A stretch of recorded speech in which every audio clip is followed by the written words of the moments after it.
안녕하세요. 교생 선생님 반갑습니다. 반여 초등학교에서 근무하고 있는 특수교사 주수진입니다.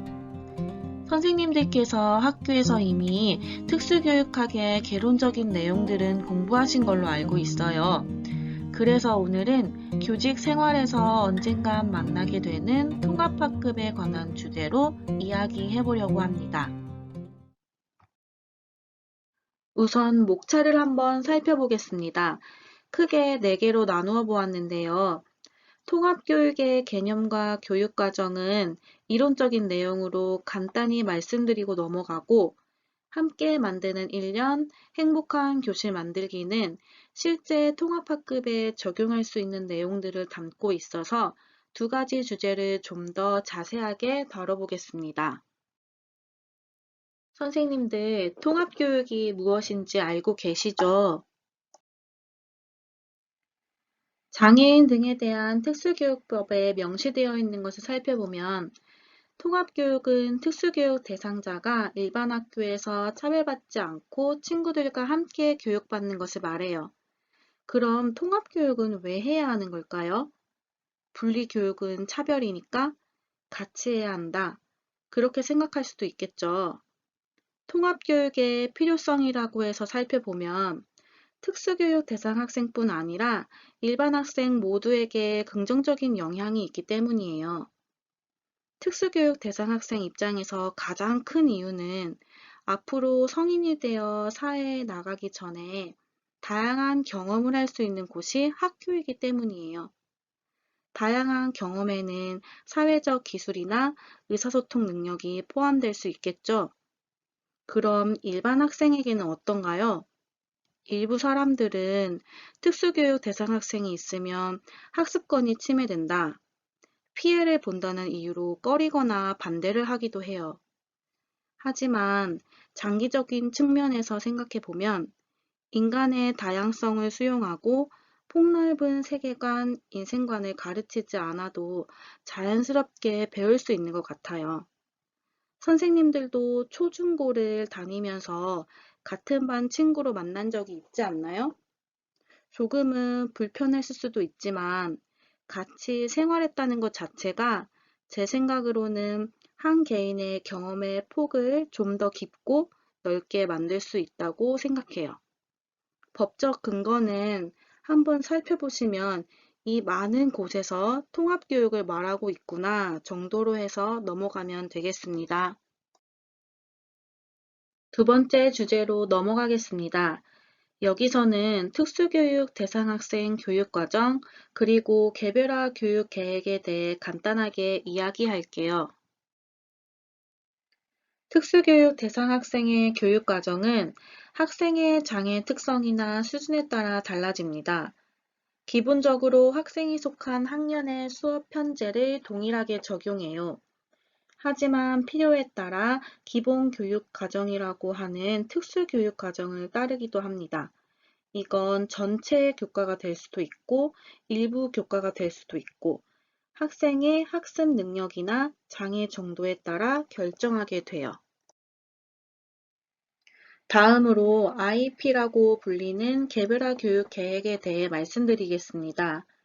개별화 교육 계획은 개별화 교육 지원팀과 협의하여 특수교육 대상 학생에게 필요한 교육과정, 특수교육 관련 서비스를 결정하고 그것을 문서화한 것이라고 할 수 있어요. 개별화 교육 지원팀은 보통 교감 선생님께서 팀장을 맡으시고 학생과 관련 있는 사람들이 팀원을 이루어 구성을 해요. 법적으로는 매 학기마다 개별화 교육 계획을 해야 하고 학기 시작일 30일 이내에 작성해야 합니다. 학교 현장에 가셔서 통합학급을 맡게 되면 정신없는 3월에 개별화 교육 협의회도 하나 들어있다는 건 잊지 마세요. 3번째로 함께 만드는 1년 통합학급 1년살이에 대해 말씀드리겠습니다. 제가 장애인의 교육, 인식 개선 교육 이런 주제가 아니고 통합학급 운영을 주제로 한 이유를 말씀드리고 시작할게요. 첫 발령 때 만날 수도 있고 아니면 좀 더 교사로서의 경험치를 쌓으신 후에 만날 수도 있는 통합학급이지만 조금은 덜 부담스럽고 특수교육 대상 학생으로 인해서 1년이 힘들면 안 되잖아요. 그래서 통합학급은 이렇구나 정도를 말씀드리고 싶었어요. 통합학급 운영 팁 정도로 생각하시면 되겠습니다. 그리고 앞으로 말씀드리는 내용들은 사실 특수교육 대상 학생에게만 국한된 것은 아니에요. 워낙 요즘 학생들이 다양하고 개성이 넘치기 때문에 학생들 개개인의 다양성에 초점을 맞추시고 그 스펙트럼을 좀 넓게 잡으시고 들어주시면 좋겠습니다. 들어가기에 앞서 선생님, 이건 꼭 기억해 주세요. 첫째, 교사의 적절한 태도가 그 학급의 온도를 결정합니다. 둘째, 장애 학생의 소속은 통합학급입니다. 특수학급이 절대 아니에요. 우리 반 아이라는 생각을 꼭 해주셨으면 좋겠어요. 그리고 마지막 셋째, 무조건적인 배려는 안 돼요. 소속감을 주기 위해 규칙을 준수하게 하고 잘못된 행동은 선생님께서 직접 개입하셔서 개선하도록 하는 것이 좋습니다. 학년이 정해지고 우리 반에 특수교육 대상 학생이 있으면 그 해는 통합학급이 되는 거예요. 3월 시작하기 전 선생님들께서는 학생에 대한 정보를 먼저 수집하고 특수교사와 시간표를 협의하시는 게 좋습니다. 정보 수집은 이전 담임한테 들을 수도 있고 또 특수교사한테도 들을 수 있어요. 하지만 여기서 정말 중요한 것은 별표 막 3, 4개 하셔도 돼요. 학생을 만나기 전 수집한 정보들이 그 학생의 모든 것이라고 생각하시면 안 됩니다. 편견이나 낙인이 되어서는 안 된다는 뜻이에요.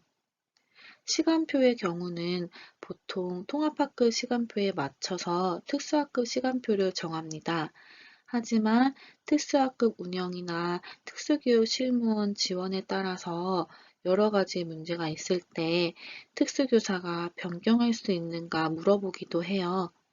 그렇기 때문에 시간표가 나오게 되면 이런 부분은 먼저 협의할 필요가 있습니다. 통합학급의 상황은 특수교육 대상 학생의 장애 정도나 특성에 따라 다양하기 때문에 학생 특성을 파악하시고 적절하게 운영하시면 됩니다. 지금부터 전달할 내용들은 경계선 학생보다 장애 정도가 심한 중증 학생을 염두에 두고 말씀드리는 것입니다. 시작해 보겠습니다. 통합학급 선생님들께서 학기 초 준비하셔야 할 첫 번째는 특수교육 대상 학생의 학교 생활을 도와줄 짝, 도우미 친구를 정하는 것입니다. 또래 도우미를 운영하실 때 유의할 점은 사전 교육의 시간을 충분히 갖기, 또래 도우미가 장애 학생의 모든 것을 대신해주지 않기, 마지막으로 특정 학생에게만 역할을 맡기지 않기입니다. 장애 학생의 도우미를 한다는 것은 혼자 감당하기에는 너무 큰 책임이기 때문에 역할을 나누어 운영하는 것이 좋아요. 짝을 하는 친구가 도와줄 수 있는 것들은 준비물이나 교과서를 확인해 주기, 알림장 쓰는 것 도와주기, 필기 보여주기 등을 할 수 있습니다. 생활 도우미 친구 같은 경우에는 교과 교실 이동할 때 함께 다니기, 점심시간에 친구들과 함께 시간 보내기를 도와줄 수가 있어요. 학기 초 친구들과 소통할 수 있는 기회를 주는 방법으로는 매일 새로운 친구의 이름을 익히고 악수해 보는 것입니다.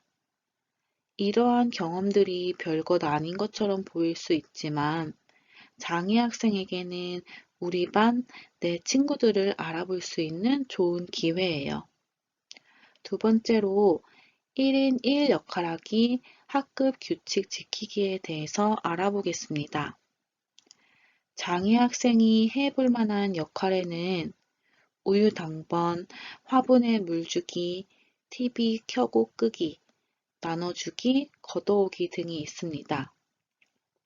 이 역할은 처음에는 교사가 시범을 먼저 보여주고 그 다음에는 친구와 함께 2인 1조로 수행해보고 어느 정도 숙달이 되면 지켜보는 가운데에서 스스로 할 수 있습니다.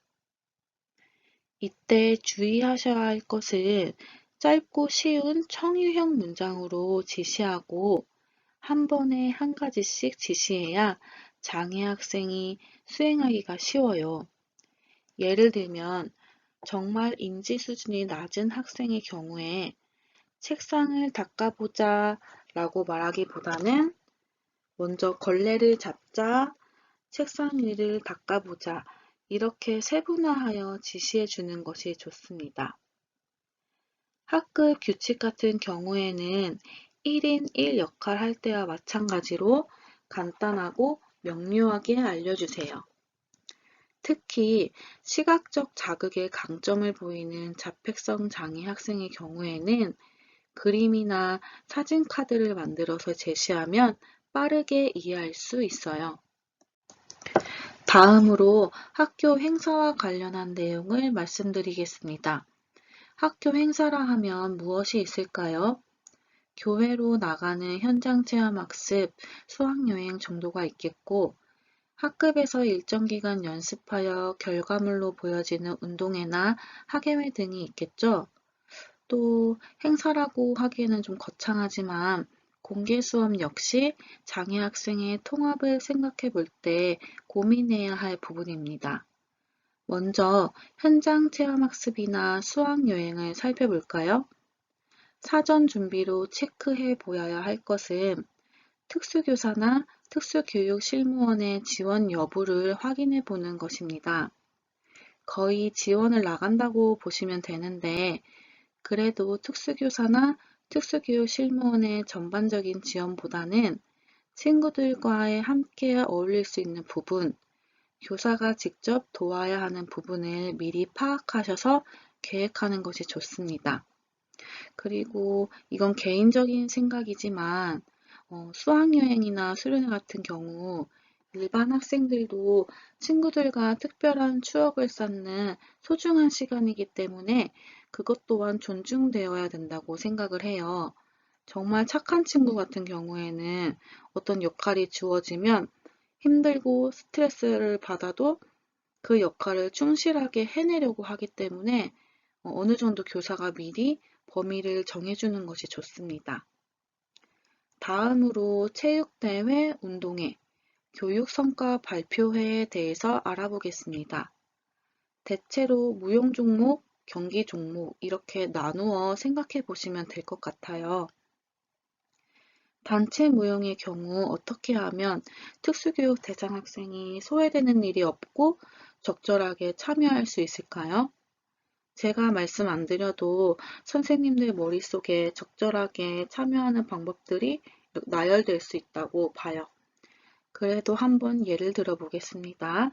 첫 번째, 대형을 바꾸지 않아도 되는 위치에 서서 친구들 따라하기. 두 번째, 원을 만들 경우에는 장애 학생이 중심이 되기. 세 번째는 입장할 때 친구의 손을 잡고 같이 입장하기 등 이런 방법들을 생각해 볼 수 있습니다. 그리고 경기 종목 같은 경우에 예를 들면 줄다리기를 생각해 볼게요. 이 경우에는 뒤에서 한 세 번째 정도에 서서 참여를 하면 집단에서 이탈하는 것을 막고 또 참여도 할 수 있는 그런 활동이 될 수 있습니다. 그리고 개인 달리기 같은 경우에는 보통 특수교사나 실무원 선생님이 같이 트랙을 달리게 되는데 교사가 함께 달리면서 트랙을 이탈하지 않게 안내할 수도 있어요. 마지막으로 공개 수업과 관련해서 생각해 보겠습니다. 공개 수업에는 학부모 공개 수업, 장학모 공개 수업, 동료 교사 공개 수업 등 여러 가지가 있지만 학부모 공개 수업으로 예를 들어 말씀드리겠습니다. 우선 공개 수업을 준비하실 때 선생님들께 부탁드리고 싶은 것이 하나 있어요. 모든 선생님들께서 그렇지는 않지만 개인 작품을 전시하는 환경 구성에서 간혹 특수교육 대상 학생 작품이 빠지는 경우가 있어요.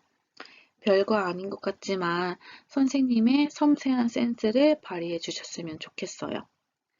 지도안을 작성하실 때에도 통합학급이라는 티를 팍팍 낼 수 있도록 장애 학생의 참여를 고민한 흔적 이런 걸 남겨주시면 정말 최고일 것 같습니다.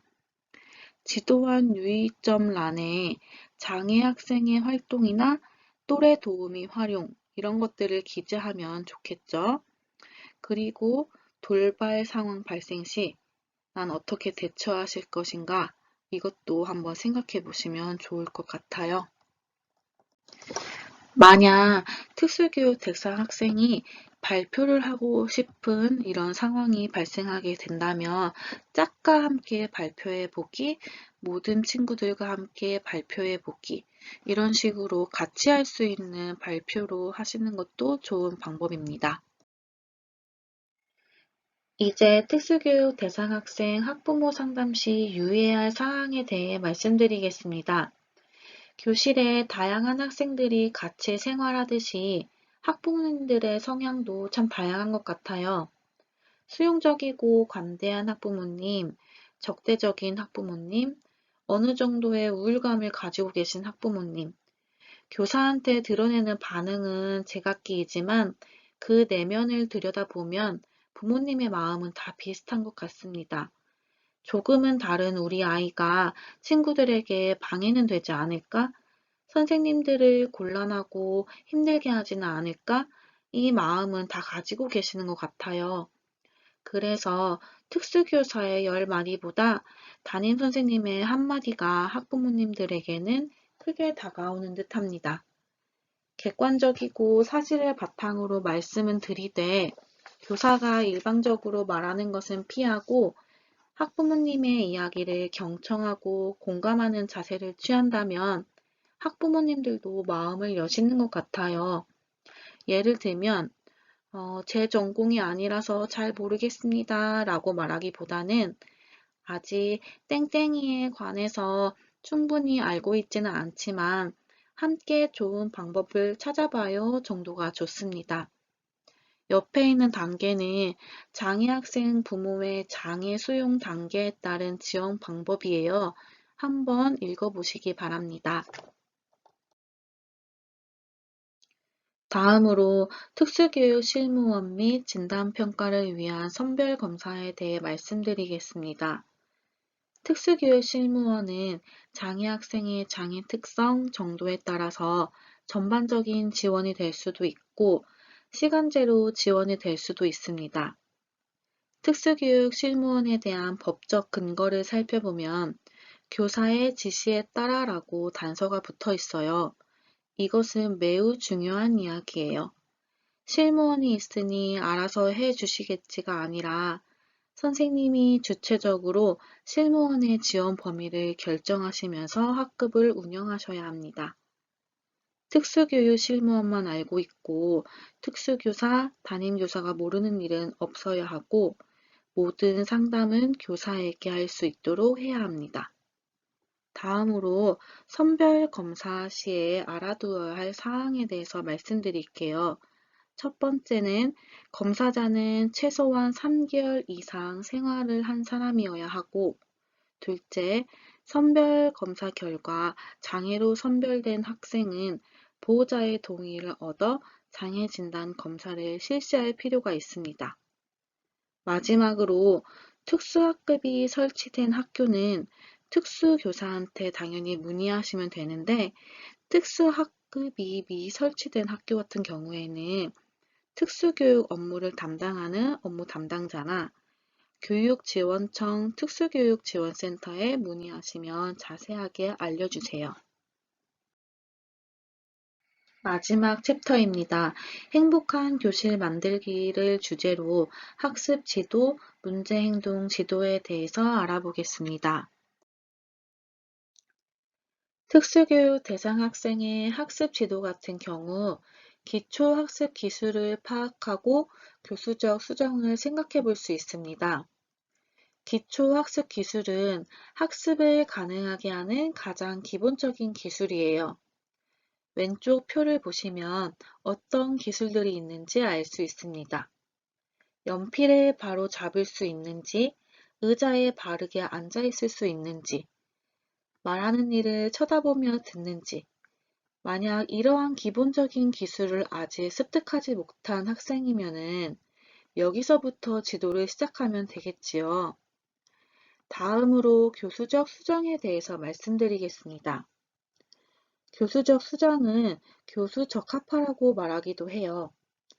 특수교육 대상 학생만을 생각하지 마시고 학급 학생들의 다양성에 초점을 맞춰 생각해 보시면 좋을 것 같아요.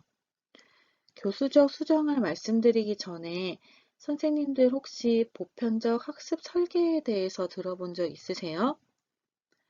보편적 학습 설계는 보편적 설계라는 건축에서 사용하는 말로 유래가 되었습니다. 모두가 접근 가능하도록 설계하는 것을 말해요. 예를 들면 지하철의 높낮이가 다른 손잡이를 생각해 보시면 바로 이해할 수 있을 거예요. 모든 사람이 쉽게 접근할 수 있도록 설계한다고 얘기를 했던 것과 마찬가지로 이러한 원리를 교육에 접목시킨 것이 보편적 학습 설계의 원리입니다. 애초에 교육과정이나 교과서를 개발하기 전 단계에서부터 모든 학생이 손쉽게 접근 가능하도록 구상하는 것이에요. 그런데 교수적 수정은 조금 다릅니다. 이미 만들어진 교육과정이나 교수 환경, 목표, 내용, 방법, 평가 등을 개개인의 특성에 맞게 수정하고 조절하는 것입니다. 교수 환경의 경우에 휠체어를 예를 들 수가 있는데요. 휠체어가 있는 학생의 자리는 휠체어가 들어가고 나올 수 있는 충분한 공간이 제공되어야 하고 책상 또한 휠체어 높이에 맞게 조절할 수 있는 것이 좋겠지요. 교육 목표, 교수 내용과 방법의 수정은 학생 수준에 맞게 수준을 낮추거나 대체하거나 자료를 추가하여 수정할 수 있습니다. 교수적 수정에 관한 주제는 사실 더 자세하게 다룰 수 있는 부분인데 시간 관계상 이렇게 큰 맥락만 살피고 넘어가겠습니다. 마지막으로 문제행동 지도에 대해 말씀드리겠습니다.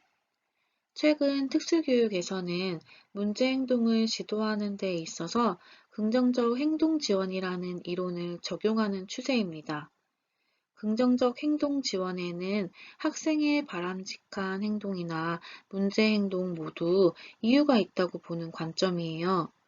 문제 행동이 왜 발생했는지에 대해서 그 이유를 분석하고 문제 행동이 발생한 선행 사건, 배경을 조절해서 바람직한 행동을 최대한 이끌어내는 방법이에요. 제가 쉽게 예를 한번 들어볼게요.